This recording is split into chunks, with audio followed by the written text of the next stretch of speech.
Whether it's fair or not, the expectation for leaders today is that, yes, you'll be incredibly strategic, you'll be hardworking, you'll be insightful, you'll also be a coach, and you'll be a mentor. Sometimes you'll be a parent. Sometimes you'll be a therapist. Sometimes you'll just be a shoulder to cry on. Sometimes you will crack the whip, and sometimes you will support and you'll be a cheerleader. We're expecting all of these things from leaders, and you have a lot of people who were very successful a decade or two ago and still operating from that playbook, and maybe not even realizing the world has moved on, and the world needs more from you. And maybe part of that more is getting in touch with your comedy chops, getting in touch with your humor chops, there's got to be a comedian inside of each of us. For some it's probably buried deep, but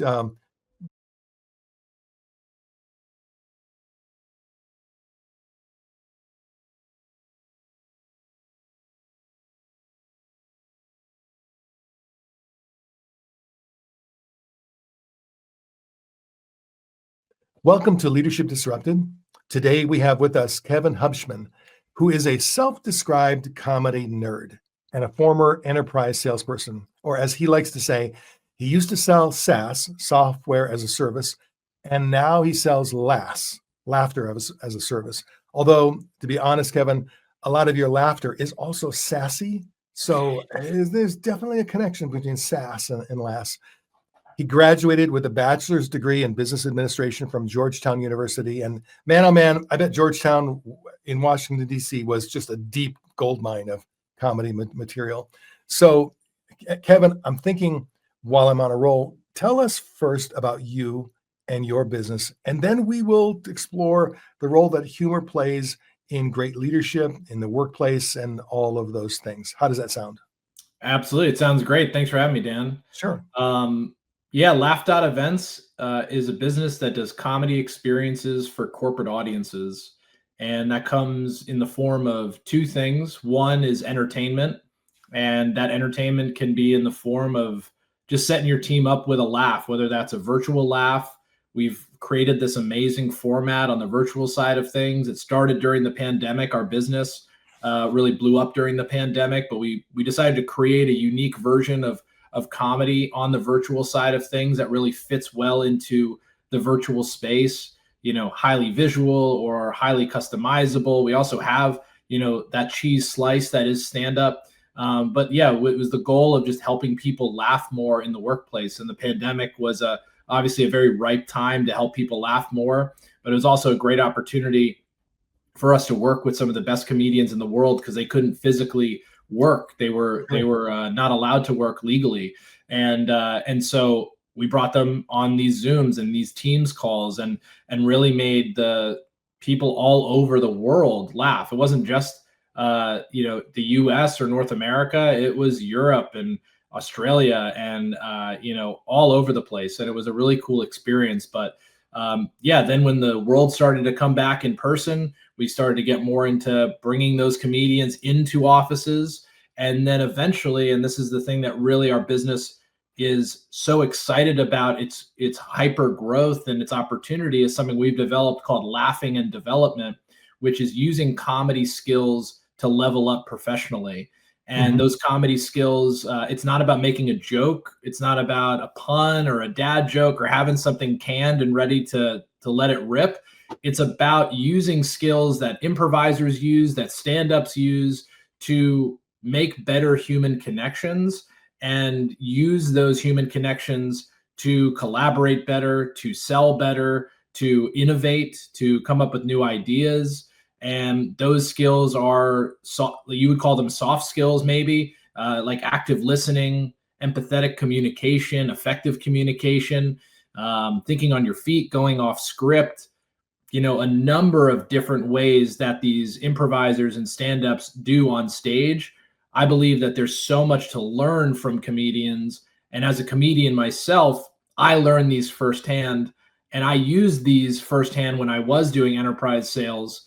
And that I'm kind of the case study. I use these. I grew up grew my career in this role, helped grow the company that I was the first 10 employees of, sold last year for 9 figures. And that was kind of a cherry on top of all those work that we've been doing, of saying, hey, I was trained in comedy alongside my journey as an enterprise salesperson and just a business professional. I do stuff beyond just sales and marketing and all these other different things. So I attribute a lot of my success as a professional to comedy skills that I learned, and now I'm trying to spread that across different organizations, industries, and titles. So, the focus of this podcast tends to be leadership, not just leadership today, but leadership in the world going forward. And I'm not exactly sure how to articulate this, but my instinct tells me that those, well, I guess we'll call them comedy skills, for lack of a better phrase right now, but those skills of lightheartedness, of feeling comfortable making fun of yourself, finding humor not in poking fun of others, but of yourself or the situation, or just finding things to help people smile and laugh about. I think that's, of course, it's a good thing, and it's important now. It was particularly important through the pandemic, but I think going forward, there's a certain kind of leader who, when you're coming into a meeting with them, virtual or face to face, their reputation precedes them, and you're in for a good time. Not a show, not like a comedy show. You just know that there's a lighthearted spirit within this, and people banter and share things, and they're not too serious. And I just think that is increasingly important, but also increasingly rare. I don't know a lot of leaders who I would say, oh yeah, he's got a lighthearted spirit, and he's fun to work with, or she's fun to work with. They're pretty darn serious. So have you had success helping leaders adopt an approach to leadership that is a little more light in its spirit? Well, what I would say is that we have done two things to that. One, I would say, yeah, I completely agree that when you have a leader that is coming to the stage or coming to an all hands meeting, and you're just like, let's go. Like, I'm excited for this meeting. This is going to be fun. This guy's a character. I believe what that really is we already have that trust and that vulnerability, and we know that person is who that person is at face value.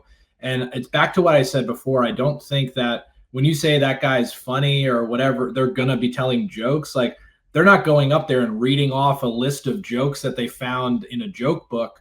They are being authentically themselves. And when you have leaders that are not just themselves in the 5 to 9, but they're themselves during their 9 to 5, it gives you permission to also be yourself. And when you stop hiding behind the character that you've created during your 9 to 5, you're unlocking yourself. You're taking the weighted vest off, and you're playing with a whole new lightness that you hadn't had before. And that happened myself. I had a manager myself who's a great guy, and he heard me on a call, and he came to me and he said, Kevin, I need you to stop being so salesman and start being more Hubschmann. And he gave me this permission to be myself. And I knew that he was himself all of the time. And I saw it in all of these meetings, and he had great rapport. So I was able to look at him and go, well, this guy's himself all the time. And he's giving me permission for me to be myself. And mixed in with, my comedy experience, I was like, oh, I already kind of know how to be that person. I've worked it out in front of random people before. I can easily do it in front of 1 or 2 people or my team. So one, I just wanted to say I totally agree with that. And two, when we work with teams, we are either working with like a whole leadership group and it's managers, and it's this idea of kind of breaking down that mask that people put on. Like I say this phrase all the time, we want to bring your 5 to 9 to your 9 to 5. And so that's a really important thing that we do when we're working with manager groups specifically and leadership groups specifically, is helping people really bring out their authentic selves. And then when we're also working with managers, it's in a set, or executives, what have you, it's in a setting where they're amongst their subordinates. And when we're doing improv when you're doing improv with people that, work under you, it's awesome because there's no titles in improv. What you do during the day has no bearing what is happening in this circle when we are going around and playing something called the superhero name game or zip zap zop or whatever it may be. We're making human to human connection. And I think that is something that gets lost because normally sometimes leaders would be like, I'm not going to do that. That's for them, not for me. That's for them. They need it. But in reality, what they need, and some of my favorite workshops that we've done, is when I can't tell the difference between the CTO and the customer success person, and or the customer service person, it's two completely ends of the spectrum, and they go in and they are just the same person. They're on the same playing field. And that's what's so cool about laughing and development is when we're creating these exercises, we're level setting titles, we're level setting hierarchy.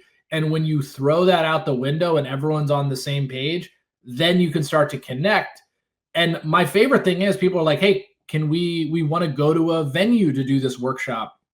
And I tell them, no, let's do it in your office. This can be like an immersion therapy where you are in the same environment, where you are giving direction to people and leading people. Why don't you now lead by doing so and being yourself amongst your team in the same place that you're supposed to be above them? And I think that's a really impactful thing when people want to do the events in their same rooms or buildings that they work every day in. So does it ever get cringy? I'm thinking like in that episode of The Office where they held the comedy roast in the warehouse, and Michael Scott was like, "Hey, roast me," and he did not have a huge amount of self-awareness, and then pretty soon, they were roasting him, and I'm sure that doesn't necessarily happen, but it does depend, I assume, on a particular kind of leader who has a fair amount of self-comfort and self-awareness. Yeah, I think it's actually funny you say roast. We never do roast. Even when someone's like, roast them, I'm like, you don't want to get roasted. No one wants to get roasted. This has such a small success rate that let's just eliminate it from it. My favorite thing is too, we have people do, when we're doing the comedy show side of things, we have like a lot of the time it's maybe like an executive assistant doing it on behalf of everyone. And they're like, roast the heck out of my boss and like say this about him. And it's like, I just have to treat that like it's a therapy session and not include that information, because if you give this information over to a comic, most of them haven't worked in a real environment, and they're like, okay, you're telling me to do it, I'll do it.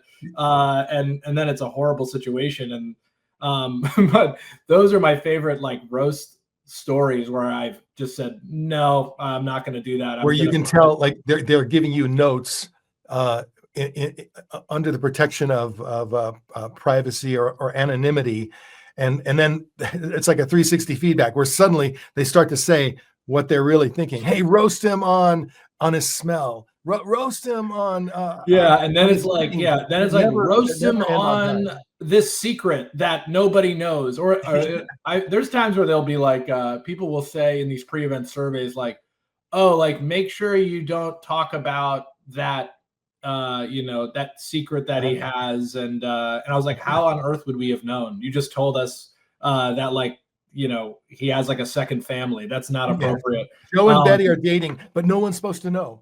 Yeah, exactly. That happens so much, and we just have to be like, okay, that's fine, and move on. But yeah, it comes down to like, I think that when you come into a roast situation, it's gotta be from yourself, right? If you're gonna ever make, especially in the workplace, sure, when you're with your friends, they can, give it to you and what have you, and you're in that comfortability. But when you're in a work environment, anything that's going to be self-deprecate or deprecating has to be self-deprecating. And so that is like, that's the best form of comedy, in my opinion, because it also gives people permission to be like, hey, I'm going to be self-deprecating, and so can you. And I have a good sense of humor and I can be poked fun at, and I'm that kind of person. And so I think that self-deprecating humor has its place. But like, again, going back to the entertainment side of our business, we have people complete pre-event surveys as individuals sometimes, and we tell them, like, tell us a fun fact about yourself, or tell us a nickname that you used to be called, or tell us a gift that you received. And always those are so hilarious because someone's like, I played the bagpipes in high school, and like it's almost like you can give them a little bit of something for that, and it's funny, and they're like, yeah, that's what I talked about. And so I think that anytime you're giving people are doing humor, it's got to be about themselves. They have to be willing to give it up. Otherwise, you're punching down, and you have to let people give them the ability to be like, you're not punching down. I'm showing you where you can punch. It's right here. And that's the effective piece. I imagine that's got to be if one were to do a psychological test of some kind of a leader's willingness and ability to self-roast, that would really tell you things deeply about that person, because a good self-roast has enough truth in it where people recognize you and they laugh, but not so much truth where people go, yeah, that's true. Yeah. And I got some feedback a few years ago because I do a lot of presentations and I tend to be comfortable talking. So someone had said to me, and this is a friend who had watched one of my presentations, and he said, "Man, you are great with PowerPoint. You never met a PowerPoint bullet you couldn't talk to death." And he meant it in fun, but we were kidding around. Well, then I later on, weeks go by, and then I was doing a presentation for an internal group, and a PowerPoint slide came up with like 5 bullet points, and I was reminded of that story, and I thought I would just lightly, in a self-deprecating way, say, I'll keep this tight, but I've been told that I never met a PowerPoint bullet that I couldn't talk to death, and it didn't land. What I got was nods. I looked at them; they were all like nodding, like, "Hey, thanks for that self-revelation," as opposed to, "Hey, thanks for making light of you." So you have to be ready for the audience to just agree with your self-deprecation. Yeah, and I think also it comes with like, is that something you do all the time, or Yeah. is it something that's like one off? And I think that that's like about creating a culture of leadership, in the sense of like, I think self-deprecation is kind of a recognition of failure in a way too. So when Yeah. you're self-deprecating, you're kind of be like, I make mistakes or I have flaws, and I'm going to show it to you. And like when you do that, you're giving other people permission to do the same, but more importantly, you're giving them permission to fail and take risks, and be themselves, or just take a calculated professional risk that can ultimately Yeah. help the business. And I do think that's huge. I think a willingness to share your humanity, to show up as a human for your people, and in a non self-protective way, in a raw emotional way. I've seen leaders try and have it fall flat because they're not they're not really self-aware, or they're not, you can't make a joke about, yeah, I just work so hard, or I never stop working, or the things that you're basically patting yourself on the back Yeah. for being a productivity horse, but trying to frame it up as a self-deprecating joke that's not going to necessarily land. But I think not taking yourself too seriously, exposing your kind of raw humanity to people in the workplace.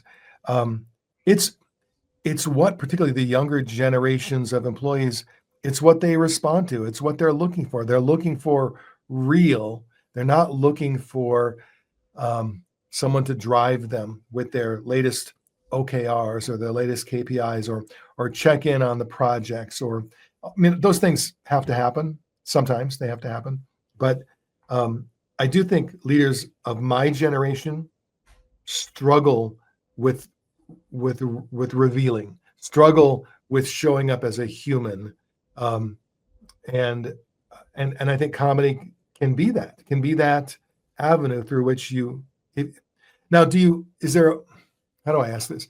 Is there a way for a leader to recognize that maybe this is not his gift? This is not the thing that he should be trying to do?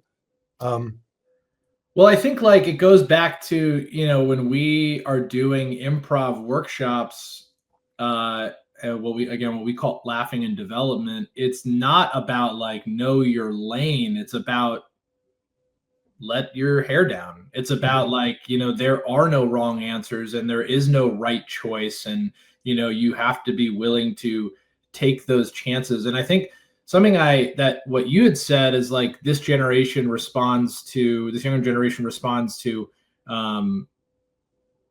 what you had said. Yeah. It was about, you go to war for your manager, right? Or your leader. And I think that is maybe the slight difference is like we are changing jobs pretty frequently, not me personally, but like a lot of people I know, they stay at jobs for a few years.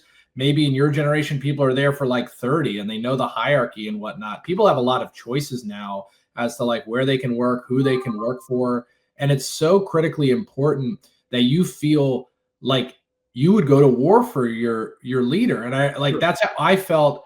And a lot of people that I worked with felt for our CEO that I used to work for, we were like, we will stay late and we will work on the weekends and, whatever that is, because he created such an environment for everybody to not just want to work for him, but want to work for the people around you. And I think that that's part of it too, is like your leader is leading by saying, this is the culture that we're setting forth. And I can, if the situation is necessary, I'll throw a pie on my face. And what does that mean? I'll also take the blame maybe for the whole group. I've got your back. Now, because I'm doing that for y'all, you guys have each other's backs and we're a team together. Yeah. And I think that is where that comes into place is like, it might be a little bit of a stretch, but like self-deprecation kind of can lead to that trail of you're creating a culture of people have each other's backs. People can make mistakes. We have your back no matter what. And that created that support can drive productivity because you want to work for the person next to you because you all have that goal to work with each other. And that's what's so great about these laughing and development workshops is that if that's the team's focus is like, we're in this together and we're a team and we want to have team chemistry and build it harder. Let's build this together. Let's make mistakes with each other. And let's know that when we made that mistake, nothing bad happened and we still had each other's backs and it ended up being really awesome. So that is really where I think it all can lead to.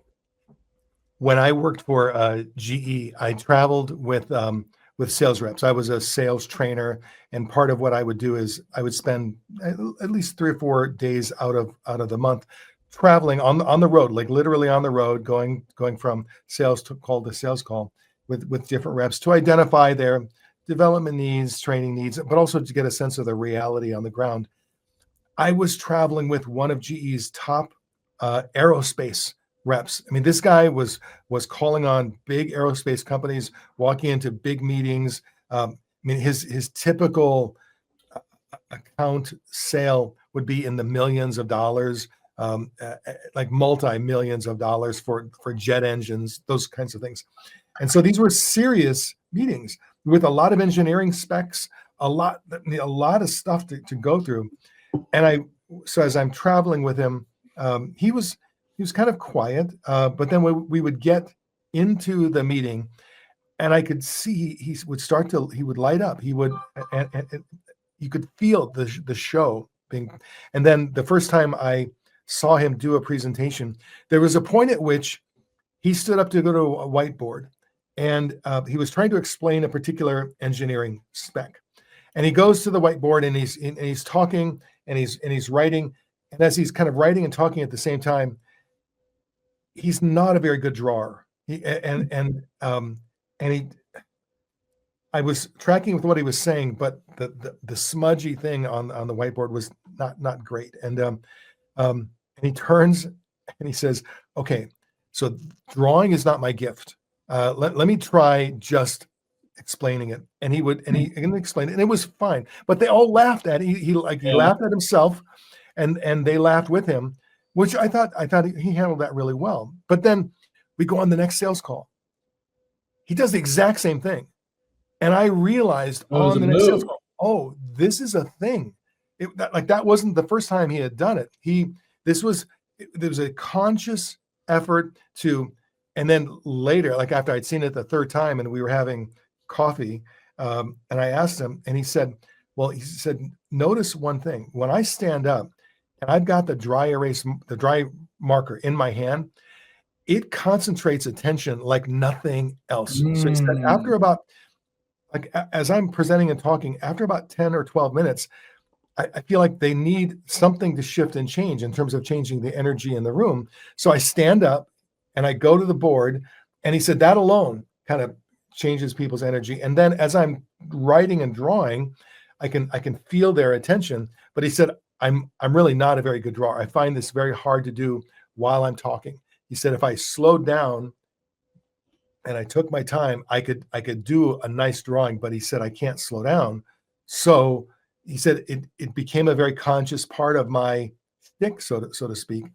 And that was I don't know if it was the first, but it sits in my head as an example of very specifically leveraging humor, making fun of his own lack of drawing ability in a very thoughtful way as a part of this planned presentation. But that's a pretty high level game, I would imagine. It's a high level game, but it's a game that a lot of comedians will play on stage. They will, when you kind of say out loud that things are not going well, you get a huge laugh. And that is like that moment of realizing and saying out loud what everyone else is noticing. It brings people in. And you had mentioned people have the microphone or the marker. That's like having the microphone, right? It's like people are watching.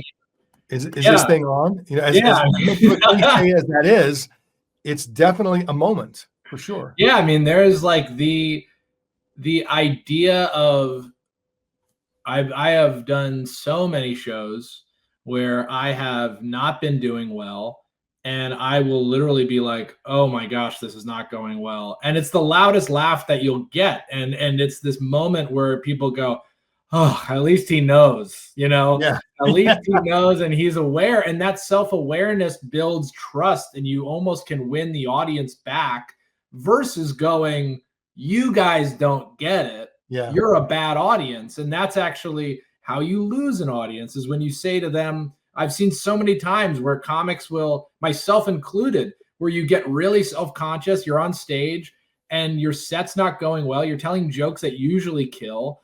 And you go and say, and you're like, well, you're just a bad audience. And they're like, well, forget you. You know what I mean? Right. They're like, you're putting that on us. But if you were to say instead, like, whew, not my day today. They're like, yes, like that's exactly what we want to hear. And that is Mark Norman, a great comic. He said it before, like, I was listening to him on a podcast. He's like, that's what he'll do. He'll just be like, man, I am not doing well. And it kind of resets. And when you do that, you're resetting the room. And sometimes it can be this moment where you're like, everyone's exhaling, like he recognized it. The self-awareness is allowing him to say, come into our world. That's fine. We know you're human. Now that we know that you're human, we're listening even harder. Yeah, absolutely. Now that takes a fair amount of confidence to do that and comfort. Takes a lot of reps. Takes a lot of reps of being willing to have done it and know what the outcome is, because you are making yourself aware and you're saying it out loud. And if you never had said it out loud, you don't know how people are going to react. But like this guy, he did it once and he was like, holy crap, like that really worked. Like, I can't believe that worked. And now it's a move. Now he can do it again and again because he knows the outcome. And I think that's another thing of like taking the chance to know if it's going to work, yes or no, and make that decision tree. No, bag it. Yes, it's a play now. So when your group comes in, Do you ever do like improv related activities? Yeah, I mean that's everything. So we that's what laughing in development is. It's Okay. applied improv workshops with also applied stand-up skills as well. So we try to mix both of the stand-up world and the improv world, but it's predominantly applied improv exercises. And we have the teams come in, or the event organizers, they give us everything. They dump information to us, most specifically, like, hey, what do you want to work on? And there's like a list of like 12 things, and I ask them to rank them to say what, because in improv I can hit all 12 of them because it has such broad applications. But what are like, I want to see the top 3 or the top 5, and that could be like active listening, empathetic communication, thinking on your feet, showing up as your more authentic self, or just having fun and laughing. And whatever that is, there's like 6 or 7 more that we have people do. And then we take the hundreds of improv exercises that there are, and then we dilute it down to the ones that we know are going to hit the marks on all of those different things. And we create custom curriculums so it matches what their expectations are of an outcome of an event. So that's what we're doing the whole time. And all those examples I say of when we do it with leaders, what we're doing there is really saying, hey, what do you want to focus on? Because you're also going to be a part of it too. Yeah. Keep that in mind. You're going to be involved in whatever we end up doing. So, what do you also want to work on? That's why we also love doing management training specifically, and like working with executive teams, because that is another level that they also can feel more comfortable being silly. I think it's important from a leader to be amongst their squad, but then it's a whole nother level of saying, okay, let's train you so you can take stuff back to your team with knowledge that you have, and you can look at yourself in the mirror and kind of feel how these experiences are. But also like, hey, yeah, let's take this back so that I can implement it with my team. So there's a variety of ways that we go depending on what people are interested in, what's their hierarchy or dynamic. We really customize it per group. What if people are intimidated by the concept of doing improv in front of their colleagues? I mean, improv is honestly, I'm not saying I couldn't do what you're describing, but real improv, man, that's intimidating. So you must have a version or an approach to improv where it doesn't feel like intimidating.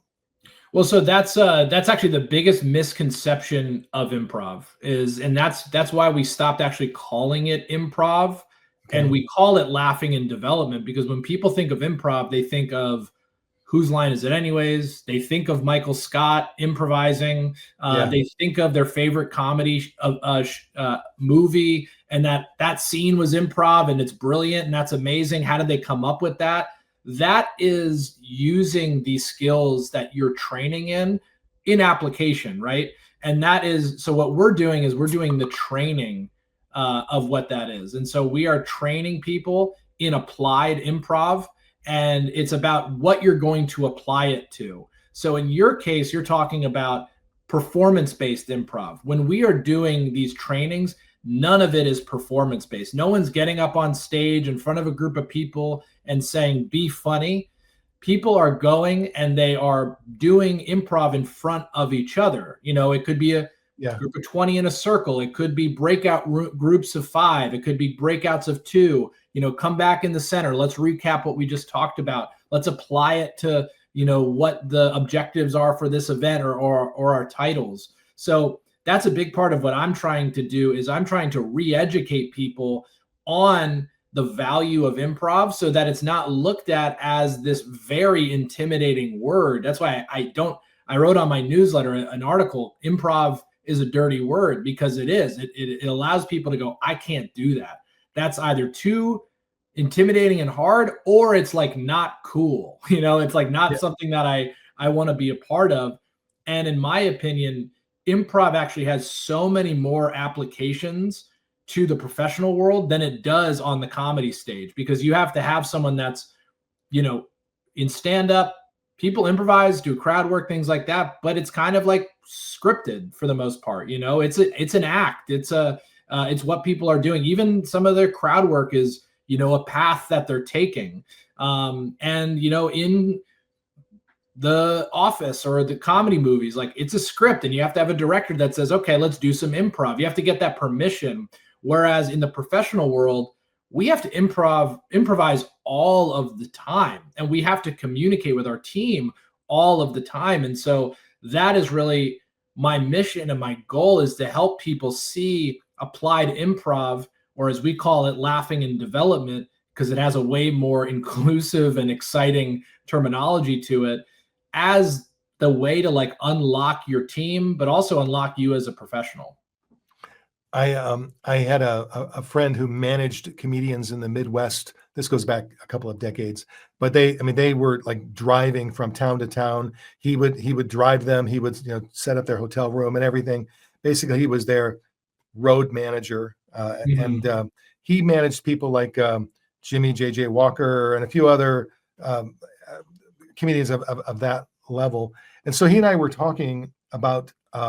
I said, "Well, have you ever met Robin Williams?" And he said, "Oh, sure, yeah, I've met Robin." And So cool. and I was I just intimidated by that whole genius of Robin Williams.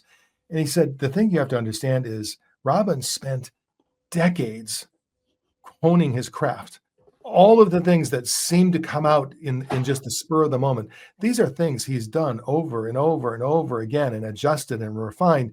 And so it's like little bits. All these little bits are spinning in the head. And that's, he said, it's not to take away from his genius, but there is a structure underneath that. There's a science underneath that. There's preparation underneath that. So it's not as if you see him do his show 5 times, 10 times, you'll see a lot of similarities because it's the same structure underneath it with the improv, kind of laying over it. Robin Williams is amazing. I absolutely love him.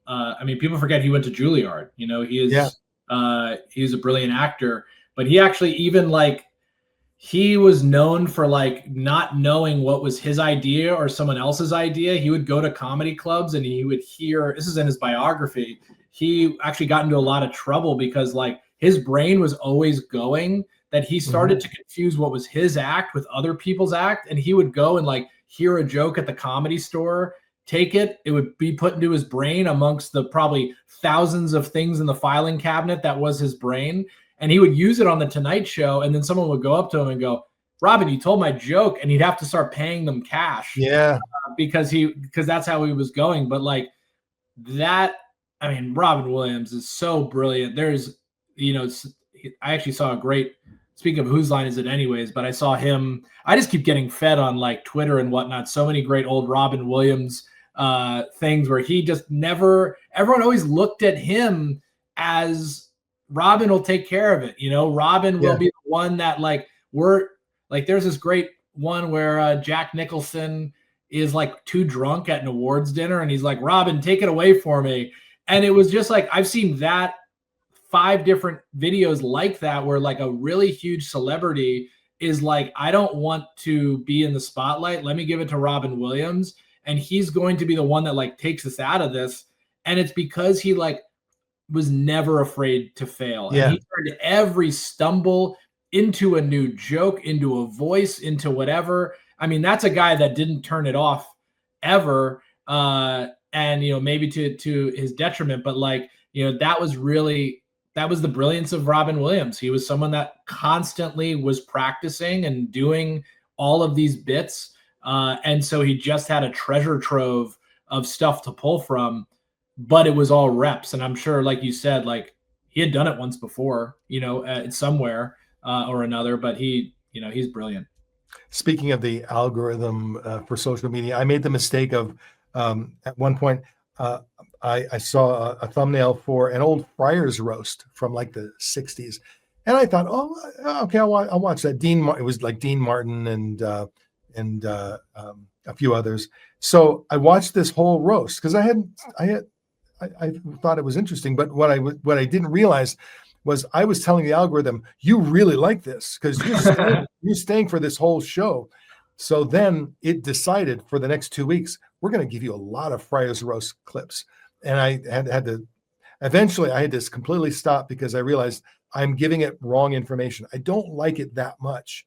In fact, I wouldn't mind not seeing any for quite a while now.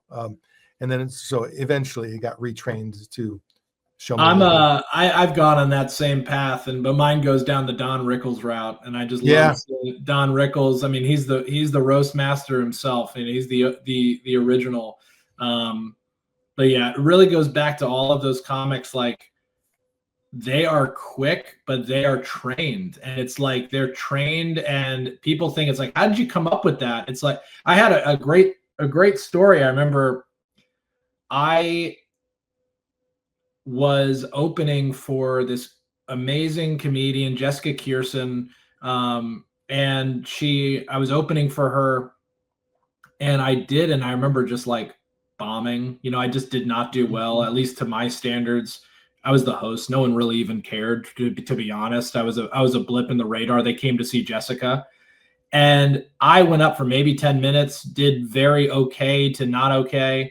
And then she went up for an hour, room on fire, absolutely on fire. Mhm. I was like, how you're getting like people are crying, laughing, they're screaming. And I go to her after, because I was able to see like me versus a like real tried true professional who's made a full career out of this. And I said like, how do you do it? Like, how? And she goes, Mhm. Kevin, I've been doing this for 30 years.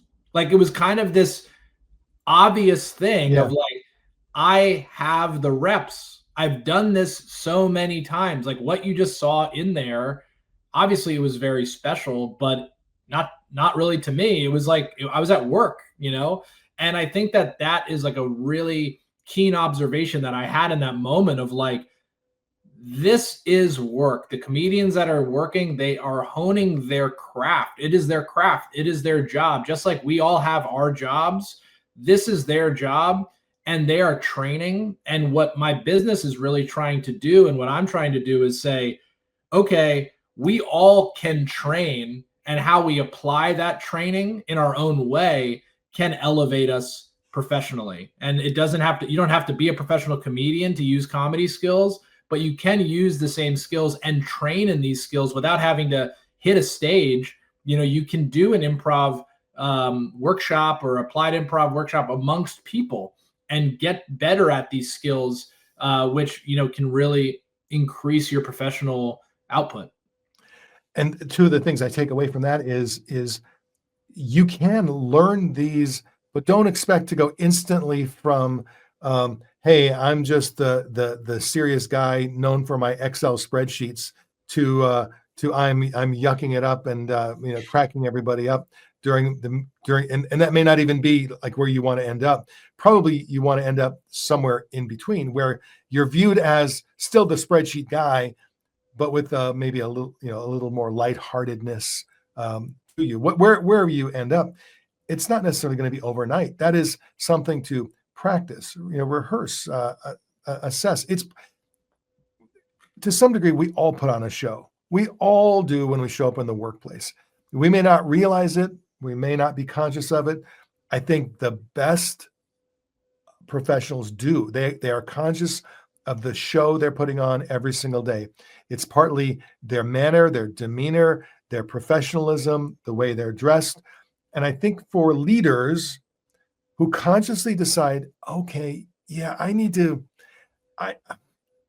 calibrate a little less toward the seriousness and a little more toward fun humanity. If I'm wanting to index a little further in that direction, and so that's a good realization. If a leader says, it may be that my ambition is getting in the way of my ambition. Like if I'm getting any kind of feedback, like, hey, great guy, but man, he's intense, or man, she's always on, or man, I'm a little intimidated, whatever it might be. If you've decided you're going to calibrate in a little more of a human direction, okay, that's great. Give yourself some grace. It's not going to happen overnight. And I imagine starting to experience things like you're sharing in the workplace and watching what works, like watching what makes people laugh, what relaxes people, what gives people a sense that this is not all that serious. In the end, we're all dust. So what are we really so uptight about? And how do you bring that kind of lightness? I think it is important. I think to some of the leaders that have had the biggest impact on me, for some it was natural. Actually, I guess I don't know. For some, it seemed natural, but I would imagine the reality is for a lot of them, it was an intentional effort on their part to move in that direction toward being, I guess I'll use the term again, a little more lighthearted in their overall approach in the workplace. I think that the phrase like it comes naturally to me. I do obviously believe that a lot of people have like natural abilities, natural instincts, but I also think that people recognize that they're natural at it, and so that's their comfort zone, so that they're going to get reps in that natural ability. So it's like once you recognize you're naturally good at something, that's like you basically just are starting at 201 when other people are at 101. You still are taking the class. Yeah. You know what I mean? You're still leveling yourself up. And so like I remember a lot of people would be like, oh, you're just like naturally a good speaker. You're naturally a good MC. I'm like, do you know how many times that I had to not be good at this in order for you to see what this moment is like? You know, I can date it all the way back to like high school when I would be doing speeches in front of my whole school as a student body president and nobody saw. But behind that, I would go up to the podium, and behind that podium, my legs are twigs shaking like this, that I was so scared and so nervous. But it's like, okay, that was a rep that I took. Was I naturally maybe a little bit better than the person next to me to do that? Sure. Did it mean that I wasn't really great at it yet? I also believe I believe anybody can do stand-up comedy. I genuinely do believe it. I think that not everyone can make a living doing stand-up comedy, and anyone can do it a second time and a third time and a fourth time. Like we have something in our business called the After Work Comedy Show, where we invite people to do 3 minutes of comedy who are just regular Joes who don't want to quit their day jobs. And I encourage everyone. They're like, some people are like, I can't do it. I go, you can do it. Everybody can do it. You just can't make a living doing this. And that's okay, because you're not willing to put in the reps, because that's what I learned in the comedy world. Doesn't matter how funny you are. If you and I are having a conversation, you're hilarious. If you are not obsessed and you just want to keep getting 1% better. Yeah. In fact, in comedy, it's like 100th% better is how slow the grind is. And if you're not obsessed with getting better, you're not going to get better. And some people just go, it's not for me. But I do believe that comedy is sometimes a game of attrition. I've seen comics that have just been around longer because they love it and they want to get better at it. And I think that skill can be attributed to a lot of different professional skills, whether that's like public speaking or, you know, different leadership skills, communication skills, listening skills. You can chalk it up of going, it's not for me. Or you can say, I'm going to eat it constantly, but I'm obsessed with getting 100th% better, because that's how slow the grind is going to be. But if I keep doing it year after year, I'm going to be better than the person that I was the year before. You know, I can't tell you the number of leaders that I have worked with where they start their leadership career with their first job as a leader, like their first promotion into a leadership role. And they start off very open to learning, developing as they're emerging to become, you know, someone in charge of others, someone to give direction from others. And so it's a couple of years of a lot of learning and a lot of openness to trying things new, trying things different.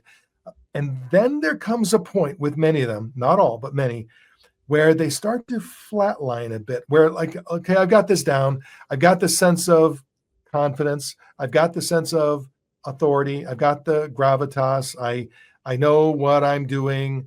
I maybe reached my mid-career now. And a lot of them do just stop growing. They stop.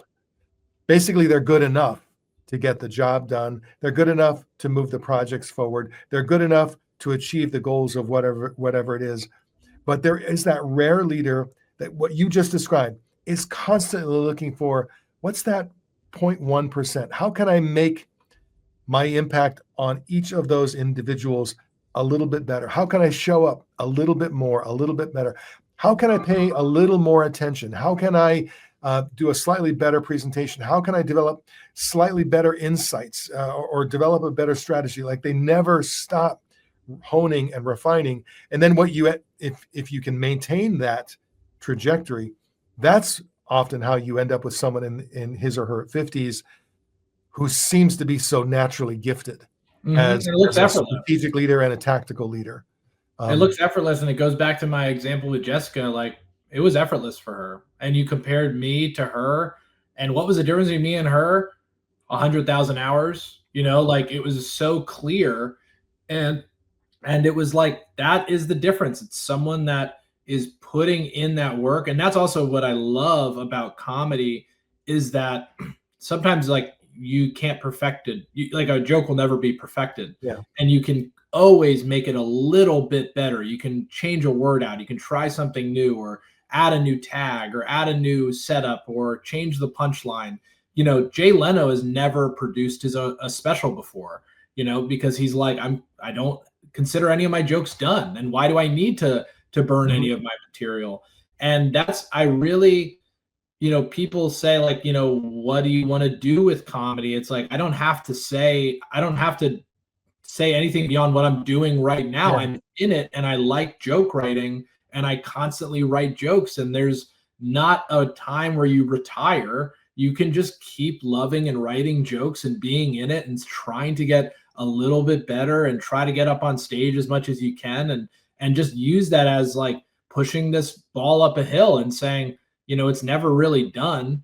And I think that that's a mentality that I've had in the workplace too, is like, you can give it up. You can say, I'm as good as I'll be, or you can say, I can be 1.1% better if I want to put in that 0.1% effort. And so I think that that's another reason why I really admire comics, is like, it's never over for them, and they become obsessed with trying to get better, and making that decibel in that room like a little bit louder. Like, they're like, that they laugh, sure, I can get a way higher laugh. Let me try to tweak it and get it a little bit better. And that's like a manager. Like, they were satisfied, and they were led, and we hit our numbers. Or let's go to a whole nother level. And what are the things that I can slightly tweak and slightly change about how I'm approaching myself as an individual, but how I'm also communicating with people, how I'm listening to people. You made a point earlier that reminded me, like, I remember having a manager who, like, the feedback was, hey, you're like a little bit too robotic, and we need you to be a little bit more human to everybody. And to that person's credit, they showed up the next day and tried to be more human, whatever that meant to them. Mm-hmm. But it was so unnatural that it was like, oh gosh, like, this is tough. And it was like, it was another realization. It was like, oh, well, you have to, like, put in the little bit of work to get to the person you're trying to act. Like, it's clearly an act. You're trying to, like, be a version of yourself doesn't feel comfortable doing it. And it's not to say, like, if it feels uncomfortable, don't do it. And don't let what I'm saying be like, deter anybody who it doesn't look natural. It's just like, you have to be now consistent, that type of energy, and maybe go take an improv class so that you can become more natural in your own skin. So you're not, like, forcing it, and you're making yourself to be like, this is who I am. And I'm open to listening better and talking more. And be willing to suck for a while. Oh, yeah. Knowing that it's, the one connection that's really coming through for me between comedy and leadership is that comedians, in order to do well and grow, have to stay so in tune with the audience, and the act of comedy keeps you in tune with the audience. I mean, you tell a joke, there's no illusion. They either laugh or they don't. You get the reaction. You get immediate feedback in terms of your reaction. So that requires you to be constantly reading the room, constantly assessing what works, what doesn't, what's moving people, what's causing them to smile or laugh or cry, or all of those things, and what isn't. So you're getting that consistent feedback, and then it's up to you as the comedian to react to learn from it. I do think a lot of leaders do not get that kind of feedback. I've seen many leaders do a presentation, and we're all dying on the inside. We're all like, oh my God, when does this end? When will this be over? And yet on the outside, what we're doing is we're smiling. We're laughing at the lame jokes. We're laughing at the lame self-deprecating humor. We're basically putting a mental bubble around this person. And as far as he or she is concerned, I'm going to say he, because for some reason it seems to be mostly the guys who lack the self-awareness. As far as they're concerned, their new strategy is amazing because we all tell them it's amazing. Their lighthearted jokes, our hosts are so funny because we laugh when they crack the lame dad joke, and they don't really get that direct, immediate feedback from the quote audience. And I think that's why we end up with senior leaders, even mid-tier leaders, who are less and less human. Because if we all were, I forget the Jim Carrey movie where he couldn't lie. If we all had that condition, if we all had that condition where we had Tourette's syndrome and we could not lie, we couldn't hold back, and we'd all be out of a job. Or the leader, mid-career or early in his career, he'd be speaking and droning on, and people would be inadvertently saying lame, lame, lame. He'd be getting that feedback so soon, and then Jim Carrey style going like, yes, exactly. But the lack of that feedback then creates a bubble where then you're allowed to flourish as a leader without necessarily having to exercise your humanness. And then I'll take it one step further. The world changes. You have something like a pandemic where the world shifts, and expectations for leaders today, whether it's fair or not, the expectation for leaders today is that, yes, you'll be incredibly strategic. You'll be hardworking. You'll be insightful. You'll also be a coach, and you'll be a mentor. Sometimes you'll be a parent. Sometimes you'll be a therapist. Sometimes you'll just be a shoulder to cry on. Sometimes you will crack the whip, and sometimes you will support, and you'll be a cheerleader. We're expecting all of these things from leaders, and you have a lot of people who were very successful a decade or two ago and still operating from that playbook, and maybe not even realizing the world has moved on, and the world needs more from you. And maybe part of that more is getting in touch with your comedy chops, getting in touch with your humor chops, there's got to be a comedian inside of each of us. For some it's probably buried deep, but it's got to be there to bring that light out. I don't know. Does that prompt any thoughts? Yeah, I think a bunch of thoughts. I think, I also want to give some grace to these leaders. I at one point was a manager, and I didn't know that I sucked until people told the guy above me that I wasn't good at what I did. Like, no one told me, you know what I mean? So it was like the feedback came from going around me, where I was like, I wish someone would have just like openly talked, but we didn't have that culture where I didn't create the culture as a manager, but I'll even pass the blame to the larger part of the org and say that wasn't the culture of the org to be so direct feedback and have that radical candor, even though everyone read the book and said we should read the book.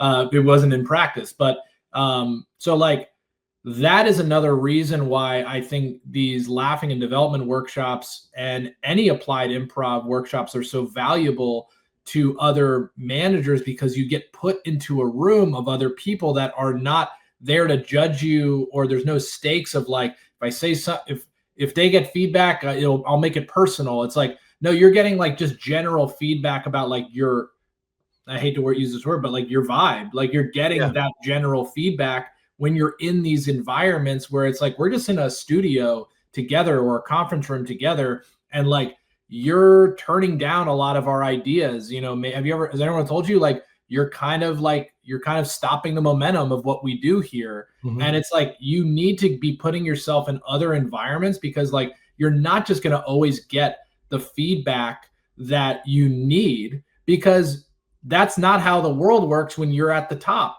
You know, it comes in the form of enough people complaining for a coup to happen and you're Yeah. out of a job.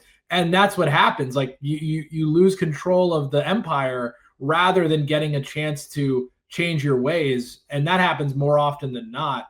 And just like the noise bubbles up. So like, it's about creating, like you said, a comedian in us. It's the self-awareness in a lot of us. And going back to all the way to the beginning of what we said, self-deprecation, that's self-awareness. It's like, how are you creating that self-awareness? But are you putting yourself in other environments except the one that you've been in constantly, to be like, oh, Yeah.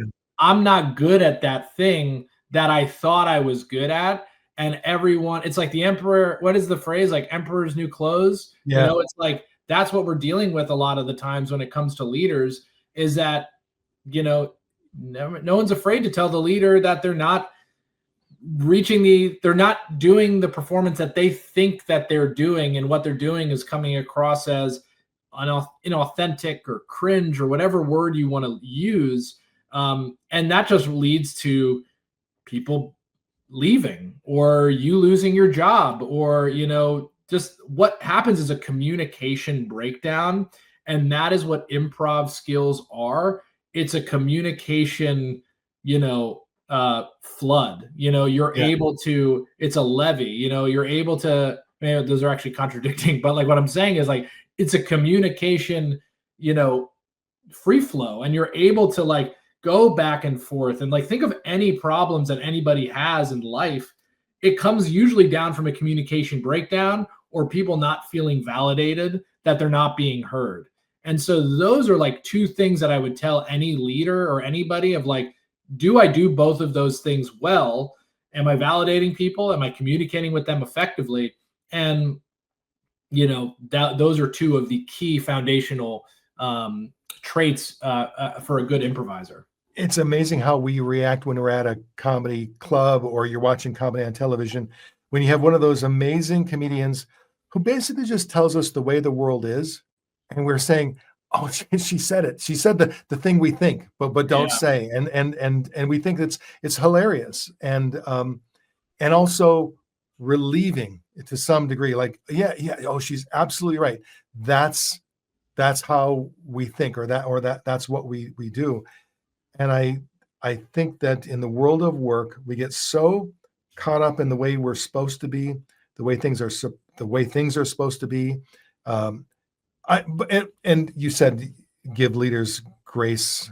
Um, I tend to be kind of hard on leaders, but I'll give leaders a little grace for this. I think young leaders are oftentimes rewarded for being drivers. They're rewarded for pushing their people. It kind of starts this way. You are a good individual contributor. You're very productive. We love the job that you're doing. We're going to put you in charge of a group of 5 or 8 people, because ideally we'd like you to turn them into you. We'd like everyone to be that productive, very mechanistically. So then you do that. You drive, you drive productivity.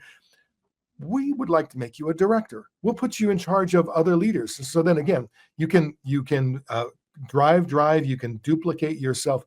But there does come a point in a leadership career where your personal ability to drive others actually gets in the way. Your ambition gets in the way of your ambition. And there comes a point where you are responsible more for the vibe of the group, the culture of the group, because directly driving is not possible anymore. The group is just too large. Your span of control is too big, and what the business needs from you is different than that frontline driver. But if you don't recognize it and you don't shift your game, you can end up still being successful for a while. But that's where I do see a lot of leaders top out. Like they're not willing to rethink the game. Whereas with comedians, you probably know a lot of examples of comedians who had a certain shtick that was working great for them. And then at a certain point, the crowds aren't reacting the way they used to react. And a really smart comedian, number one, reads the room, sees that, and does a reconfiguration or creates a new set, or they're constantly working on new material to continuously up their game, those are the long-term careers. But that's, you said it earlier, that is hard work. That takes a lot of mental and emotional energy. And what you're saying, that exact thing happened to me when I was at my last job at Splash. It was like, hey, you are an individual contributor. You're leading the sales team. What's next? Manager. And what's after that? Director. And no, we didn't have any managers before that. We only had a VP. So it was like there was no one to look at. There was no one to be like, this is how it's going to be done. So like what I would say is like I was put in that position where it was like drive, drive, drive. And all I was focused on was like output. I was like just trying to be like, hey, all I used to do was like work really hard. And I end up becoming a micromanager because I'm like, have you done this? Have you closed the deal? What's the close date? And like, then the training that I was given was like it was good and I got a lot out of it, but I remember a lot of it being like about forecasting or something, and it was about like it was nothing really about EQ driven things and about actually leading. It was about like getting to a revenue goal, and I think that was such a unfortunate thing, but fortunate for me because I was like, I just don't want to go down this path. I don't want to be in that role. So I would have we wouldn't be having this conversation right now had I been successful at that. But like I wish, because it wasn't something I could do. And I think that's also another, there's someone above me that should have said, we have to put you in a different sort of like EQ training. And that EQ training is laughing and development. And that is improv. And that is immersing yourself in these comedy skills. That is what it is. It is EQ training. Whereas like people get really focused on sales training or leadership training, management training, executive training. That is like way more practical than it needs to be. We almost need training that's like, why are we doing this? This doesn't feel like it's like work related. And then it's like I always like to compare what we do to Mr. Miyagi and the Karate Kid. It's wax on, wax off. And then suddenly you're, kicking the Cobra Kai guy in the face and winning the belt. So it's like, what are these different types of trainings that you can do where you go, oh, okay, I'm really growing personally so that I can connect with people better. I can hear them better. My empathy muscle is so strong versus going, how do we hit 120% quota? How do we, hit all of our OKRs? How do we create a framework that it's like frameworks and all this crap. Or we're coming off of a bad year, and instead of doing an analytical assessment, here's where we missed, here's what we should have. At some point, someone has to say, this sucked. This just sucked. And we all feel horrible about this. And I in particular suck. And express what we're feeling first. And yes, we can eventually get to analytics. We can eventually get to what we're going to do differently. But if your leader can't share what everyone in the room is feeling, then it just becomes an artificial exercise. Now, Kevin, I need to be very respectful of your time. So I know we're going to wrap up here shortly. And I know for those who have stayed with us through this conversation, it's not just because of Kevin's scintillating humor or because of my patter. It's because the topic itself resonates in some way, gets traction with you mentally in some way. So I will make sure that in the show notes for this episode, we include all of the information to get in contact with you regarding anything, whether it's bringing in your team as setting up one of these events, whatever it might be. If we've grabbed your attention, take a look at the show notes, and you can get a hold of Kevin. And the one phrase would be less of a salesman and more Hubschmann. That there's got to be a T-shirt that says "Be more Hubschmann." Of course, you might be the only one who understands what it means, but still, it resonates with me. And I think so. There's this place in selling where all of this works, and this place in leading where all of this works, because the essence of it is connect with what people are already thinking and feeling. And you're right. It is emotional effectiveness training. To be funny, you have to be tapped in. So what normally happens is we have a conversation like this, and by the time we get close to the end, I'm starting to recognize the depth of what we've been talking about. And I'm just now recognizing it, Kevin. So I appreciate this. I do. I think it's a very relevant topic to leaders who are humor challenged. And there are more than a few leaders who are humor challenged. So, if you can find that way to laugh and lead at the same time, there's got to be a nice sweet spot there for most of us. Any final thoughts before we wrap up? Yeah, I mean, I would say going back to that one thing that we had said is like,